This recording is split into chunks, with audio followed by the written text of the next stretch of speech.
You know, I was never expecting Marvel Studios to decide to create a third-person hero shooter game style in an addictive multiplayer shooter set in the Marvel multiverse with a battle pass system that relies on the currency by grinding to unlock cosmetics and so, with epic cinematic and visual environments and an upgraded version of Overwatch. I love it. It's been a few months since the game launched, as I did nothing but sit there and play this game all day and all night long like a pro gamer and got myself too addicted to the point I even barely go outside and touch some grass, and probably forgot to turn off the oven or something while I was cooking some food. Hero Shooter is known for its live service games, where developers collect data on player activity with the sole purpose of keeping player retention for as long as possible and paying to win in microtransactions. You know, you have to pay for some stuff like skins, characters, emotes, etc. with the Battle Pass monetization. That's being Overwatch, Apex Legends, Fortnite, Halo, etc. has an ironic existence of multiplayer shooter games. More specifically, Overwatch was a popular game that used to be a successful game Blizzard worked extra hard and blew people's minds with cinematic, lore, etc. and has fun playing it once in a while, and follows the trend of hero shooter games. And some of them lets me play the game for free-to-play shooter experience but with services and game elements. Naturally, noticing how many people play hero shooters and are determined to make battle royale games involving superheroes, Marvel Games decided to pull out the big gun by creating an online shooting game called Marvel Rivals, and it immediately became the fastest popular game in history after the beta and official release. Thereupon people are enjoying this game so far and receive a lot of popular reception all over the media.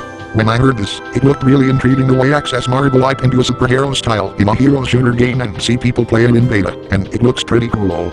I didn't play beta, and I wish I had, but never got to it until later. When the game was released I played the game for the first time and proceeded to mess around for a bit without breaking any sweat. This game has a great representation of ironic Marvel comic characters, and getting stacked and diving are all concepts in hero shooters and their respective tiers that dive into. They have Spider-Man, Iron Man, Thor, Captain America, Iron Fist, the Punisher, Wolverine, Cloak and Dagger, and so many more iconic Marvel comic characters. Even Luna Snow has become a thing now in comics, since the Marvel snap, I guess. Marvel Rivals seems to be heavily focused on having fun, so that newcomers learn about characters that they are worth trying out and learn fast. The more they use it, the better. I'm still practicing Spider-Man, hence he's my favorite superhero character, and web swinging is insanely fast and ziplining. Usually, Marvel Games was only known for other game genres that were mostly either single player, like Spider-Man, or multiplayer, like Ultimate Alliance, Marvel vs. Capcom, and some arcades where people grew up playing these games. I should probably play that game more often, since I bought it on Christmas. Oh, this game is created by NetEase Games, and if you don't know what they are also responsible for Diablo Immortal in partnership with Blizzard, which none of the people like that game in hot fucking garbage. They may fix several issues and eventually release it on PC, but they couldn't care less about that game and refunded that game, but that's beside the point. Marvel Rivals is insanely fun, with an infinitely better game that is largely faithful to the Marvel comic universe and has highly detailed and accurate outfits that fit in breakable atmospheres. NetEase Games cynically is very neat that their game was a massive hit, and thus, people flocked to Marvel Rivals, as the experience of casual and fun games using Marvel IP was under development into a hero shooter game. In fact, Marvel Rivals has over 1 million playbase at launch, and people are enjoying it in a predominantly success is fucking overkill in a good way. Sheesh, people have been going crazy on that game after its release, but can't say I blame them, since this game stands out strong and inventiveness are big for the Marvel environment. Overwatch 2 is cooked, and the game will be glossed over in favor of Marvel Rivals with the fresh version, considering how this game is all but a press agreed and had awful monetization. Overwatch 2 is the principal reason why this game is falling off and unfavorable hated due to odious and inconsistent Overwatch has become, and somehow made it worse going through. To think Overwatch won Game of the Year almost 9 years ago before it went to shit, that aged pretty terribly. The question is, what makes it so good about the Marvel Rivals and being an Overwatch clone superior? I mean, people will always dismiss Marvel Rivals as a straight-up Overwatch clone given their similarities and playstyle to the point it will probably die faster compared to other similar games that scandalously failed miserably, and come off as the game's content looks uninteresting or unappealing. Even in other competitor games, especially Paladins, that they tried to tail copy of Overwatch and only has a fractional player base and living decline, hell, the way this game is bitterly relevant, the way the game is barely updated, and shitons of bugs and broken characters. Plus the game is literally unplayable and clunky, to the point Paladins is nearly dead and rarely keeps up compared to Overwatch or Marvel Rivals. It's no wonder Paladins hardly recognized and kept forgetting that the game even existed. The point is, yes, it does look similar to Overwatch, the way they sort of copy and paste with different modelsets, and as Hawkeye is a copy version of Hanzo, the Punisher is a copy of Soldier 76, Squirrel Girl is Junkrat, Black Widow is Widowmaker, Star-Lord is Tracer, Luna Snow is Lucio, and so on. At least some of them make sense, like Hulk is reverting to their old self like they got out of her match once it got destroyed, but not Beanie Parker, when she dies along with it. Why? They kinda did copy Overwatch's homework in the core gameplay and mechanics, the likes of graphics, presentation, character designs, and sounds that are almost identical to Overwatch the way the game is set up but with superhero-style elements and effects. Even the environment during the character selection in some core attributes that carve out its own identity as Overwatch. The difference is that Marvel Rivals is a third-person shooter game, and Overwatch is the first shooter game, and that's about it. To try to convince them it's not a straight-up Overwatch clone, still. They're the same picture. But, needless to say, Marvel Rivals put it in the right direction that's done right without worrying about an inferior effort. Hence, Netcase Games exactly knows what they are doing and works extra hard to make games enjoyable, as utilized in the proper position. It has over 30 unique characters, each bringing their own distinct abilities. The art style is remarkably swell, and creative ideas and excellent execution. The game runs really smoothly, thus, it feels like a true 4K game. Sort of. I mean, the optimization is pretty bare minimum within stutter lags or choppy gameplay. It's whatever. And what did pull it off the invention is that it has team-up abilities, where you can activate unique moves involving character team-up marks. Which is interesting that team-up abilities have a requirement for certain character abilities to team up to test their cohesion. One of them has buff and length overkill, extra power, and even brought back to life. It's a rare thing to have teams-up abilities. In addition, what Marvel Rivals did handle playability characters is entirely free without having a paywall or requirement to unlock. I'm not kidding that Marvel Rivals lets you play any character at any time without worrying about the battle pass that urges overly grinding battle pass, challenge, and even character rotation limitation. It's all free. It's like back in the old days, when Overwatch was launched, the character is entirely free and the loot boxes come around, albeit you may buy loot boxes to get more for the skins and so, but it's optional so who cares. And the fact that newcomers like the Fantastic Four are immediately unlocked by default at the start of Season 1 is proven immense right in the direct and keeps the game fresh, as it should be. Thank God, I was diving in to play any character without worrying about bullshit paywall and painfully grinding that took a week or months to unlock one of the characters, unlike every hero shooter game, that is. It's helped by the developer stating that they gonna release new characters every 6 weeks, which is nice to see, that they wanted to keep this party going and thus further ludicrously sized characters on the wishlist in hopes of bringing to the spotlight to this game in unexpected reactions. Moreover, there are a majority of leaked characters that might be coming to the game, that would be Blade, Ultron, Captain Marvel, Valkyrie, Angela, and so much more, which is interesting that characters might come to the spotlight that some of those files are authentic and hints, as if they have extra details, for the matter. Maybe Blade might be coming in this season, that Ultra is dropping in sometime later, if not perhaps Season 3. People have been spreading rumors that Blade is coming after a long absence since movie drops and people are eagerly hoping for Blade playable. Well, who knows, I can't wait to try it out once it drops. And I'm Emma Frost's tank main already, hence I have leaned in playing her a lot since Season 2 started. And also, Ultron is a healer role. Isn't that Ultron is basically a killing machine or something? I don't think it's gonna work like that to consider him a healer. And even teams up that have been leaked and one of them is gonna have new unique abilities and some of them changes. I wonder what Squirrel Girl and Rocket Raccoon have teamed up abilities was like by having her squirrel tsunami attack, with Raccoon joining in. Furthermore, what is separate from Overwatch is the challenge is pretty simple without breaking a sweat, whether daily, missions, or even seasonal events. All it does is just play a game and gain a lot of chrono tokens and keep growing the more you play to unlock them for skins and so on. And sometimes unit currency, too. It gets better that not only is Battle Pass insanely cheap but also carries over if you haven't completed a Battle Pass in the previous season, which amused me that you can still buy skins and some remaining items when they have a chance. I wish I could have bought that Battle Pass, since I missed out on skins I liked on launch. Sure, it does obviously still need to buy a Battle Pass to get cosmetic skin and so in using real-life money for currency, but regardless, a Battle Pass is a cheap price that people easily grind in no time and prevent having FOMO. Hell, they have a lot of good skins, one for reference to certain comics, movies, or shows, and original, apart from some recolor skins like Venom, made of orange symbiotes, which is a bizarre way to bring the skins from Marvel vs. Capcom to that only cost $2.99.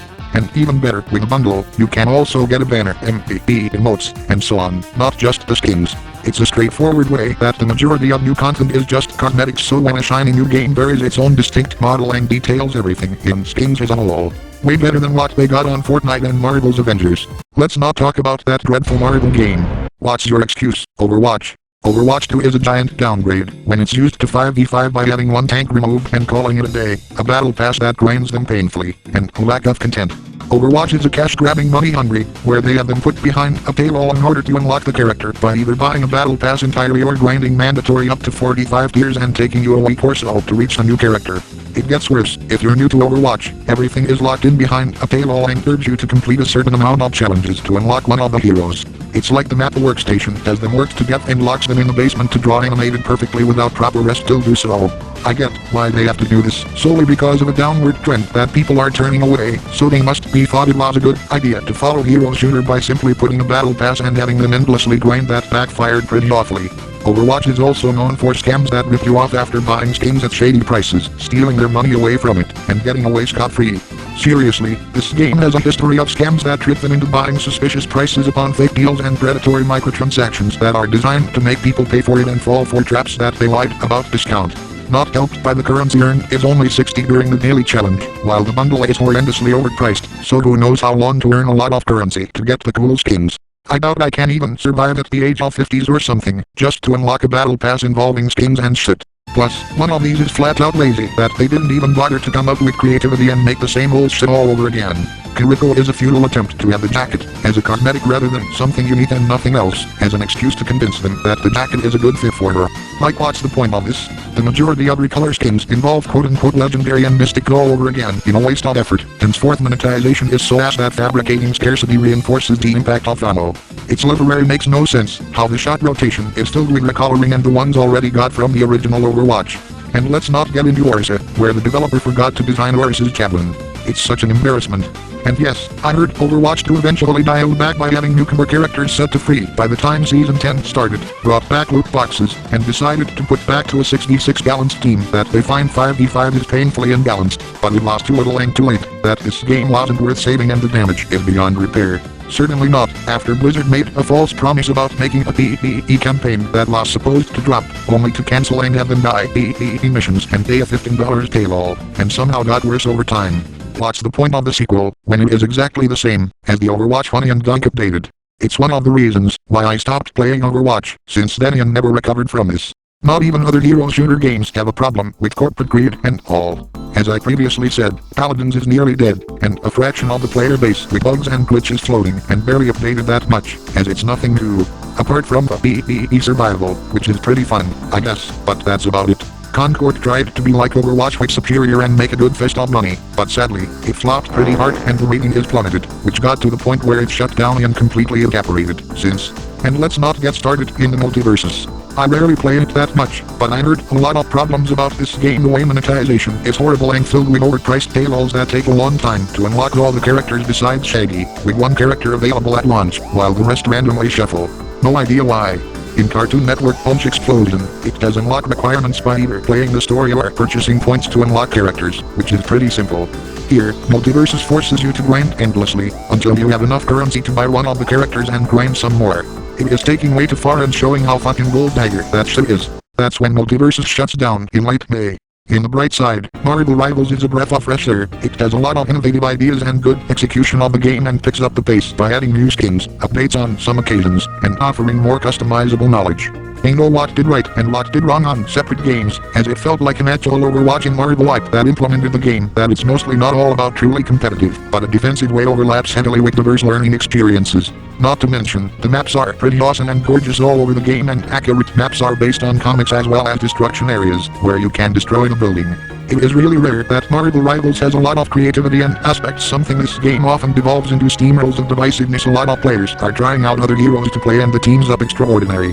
Oh, by the way, there's also an extra game mode upon leaks. It's interesting to see, but I doubt I'll play it that much, so I'll just lean in quick play for target practice. But at least, they wanted to keep the party going for more causal wisdom. Nevertheless, despite all that, someone has to say about this in the downside. This game has multiple issues. There are too many DPS all over the place, which to the point, encourages them to play all DPS without heal or tank roles and cost the match. Not helped by character selection is overwhelming the way it's kinda difficult to find a character you play as. They could at least put character selection in Overwatch or Apex Legends to avoid losing track, and easier to find. The developer confirmed that they don't have any plan for the role queue limit like it did in Overwatch, thus allowing people any roles as usual. It's the least of the concern about the instant locked character after selecting a character that you can switch characters at any time and there is no long ass role queue, so thank God. I get people can play any role they want, as they want more flexibility and it's sometimes work I suppose. But even then, not having a balanced team is a serious problem of the game, and I have seen people always have 3 tanks and 3 healers with the mercy of most trio tormentor healers, and it's worse and tends to be triggered play better than them and only switch out in the last second before the game is over. The balance is pretty messy. The way one of the characters is ridiculously overpowered, deals a lot of damage and constantly gains extra health to avoid death. Especially someone like Iron Fist is the worst defense of this game, when his ultimate move activated and became mass damaged, making it damn near impossible to evade and eliminate him. Yeah, I'll see some people claim Iron Fist is the worst character in this game, but that statement is completely false when Iron Fist is somehow flying on the way to fly users and attack them and win. I didn't know Iron Fist could fly. Honestly, he's so fucking terrifying that I barely understand his kit because I refuse to let the inner workings of the devil into my mind. Winter Soldier is too powerful apparently, when he gains extra health and kills them almost immediately once he pulls them over and aims for the head, along with involving team-up abilities from Rocket Raccoon and his ultimate before ending up dirt next season. Spider-Man is easy dodging and web-slinging around to avoid death and KO you with uppercuts. Hello is endlessly headshot. Neighbor summons Squid and aims at you inside using Ice and Gamma Beam, and even Wolverine deals with a lot of damage once Rage is activated, and flawless victory without breaking a sweat. And what the fuck is that design, by the way?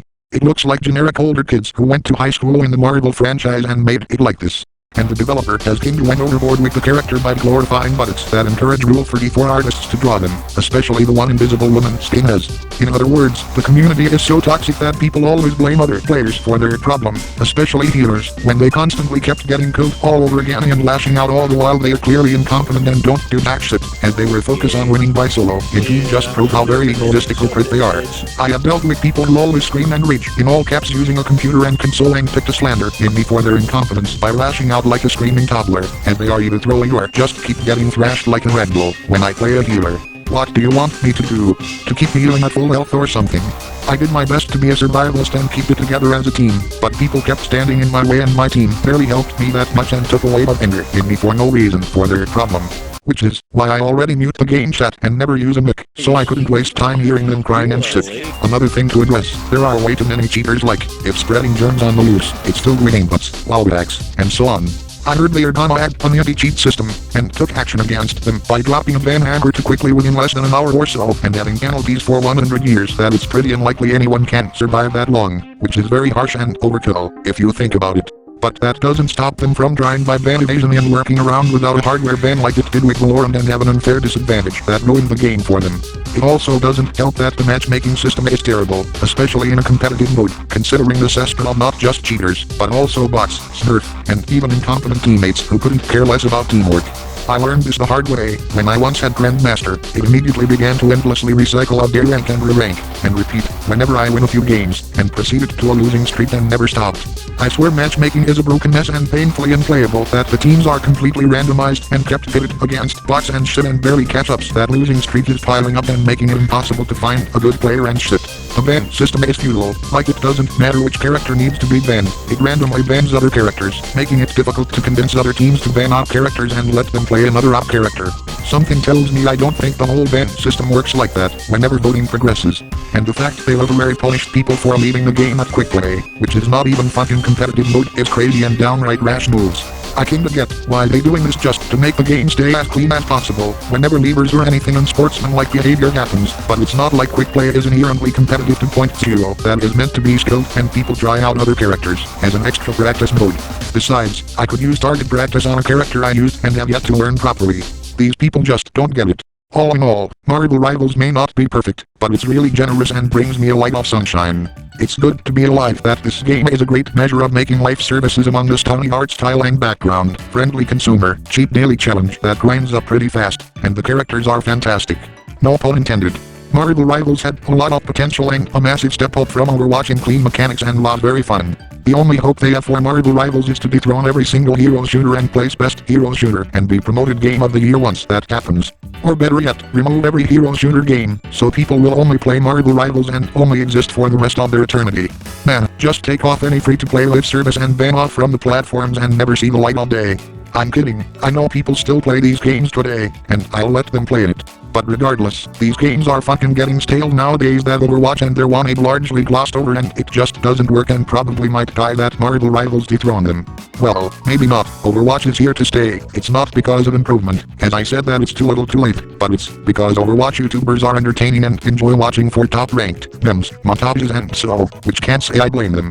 Overall, Marvel Rivals is an immaculately fun game, and I hope the game continues to growing for the foreseeable future. Certain characters, Infinity Gauntlet, legendary skins, etc. and work very hard. And also, better not fuck this up in a character like Spiderman, whom I greatly adore. Alright, this is the end of the video, and you're free to post comments below. I like to hear your thoughts in Marvel Rivals, to think it's a fun game for you. Or probably still play Overwatch and any Overwatch clones like Paladins. Let me know in the comments if you're interested. Thanks for watching, and I'll see you next time for the video. A few upgrades, that suit of yours could be unstoppable. It is not a suit. Symbiotes are living beings. Organic tech. I can work with that. Wait, is it slimy? Not as slimy as you, Stark.